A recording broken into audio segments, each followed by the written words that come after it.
All right, let's take a look at Canada. Hundreds of residents have been forced to evacuate due to ongoing wildfires, essentially burning out of control, as these pictures indicate.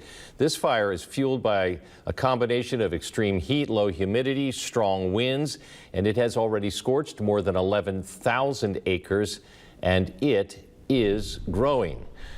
On that note, let's bring in First Alert meteorologist Andrew Whitmire to find out if we're going to get much smoke down these parts. Andrew. And George, you can see by that map right there, that bigger map where all the active fires are. There's dozens and dozens being reported right now up into southern Canada.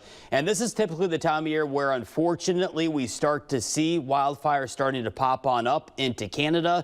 Right now in Manitoba, there's over 100 raging wildfires, and typically in late May, they have around 70. So they're well above. Beautiful country up there, too. Beautiful country, a lot of wood, a lot of trees up there. And, you know, with the lack of really a harsh winter for much of the country and even much of southern Canada, things are dry up there, too. So all it takes is even a lightning strike to hit some of those dry embers.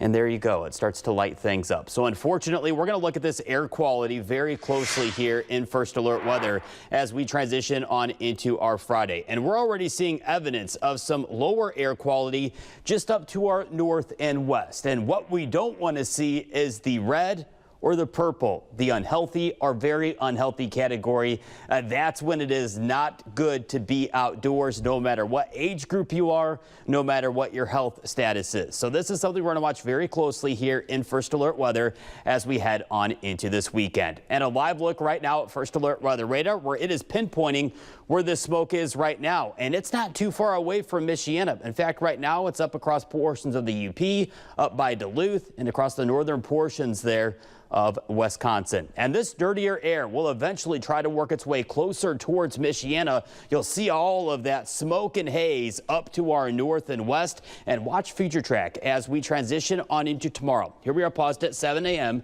Likely a lot of sunshine tomorrow morning. The smoke and haze just up to our north and west. And I do believe the thickest of the smoke, the poorest air quality, still stays north and west of Michiana. But we're going to watch the air quality value drop likely just a little bit as we transition on into our Friday afternoon and our Friday evening. Look at all this darker color trying to show on up Friday at 8 p.m. And we can't even rule out maybe 1 or 2 passing showers. But typically when you have all of the smoke and haze entering into an area, it's really hard to get the raindrops to really form. So overall, I think isolated chances for a shower or 2 Friday evening as a cold front moves on through. But right now, I don't expect anything widespread. Taking this a step further as we transition on into Saturday, we'll try to clear out some of that wildfire haze before more thicker haze likely moves on in Saturday evening, Saturday night, lasting into our Sunday. So to rehash out this wildfire smoke throughout this weekend, likely arriving tomorrow afternoon, tomorrow evening,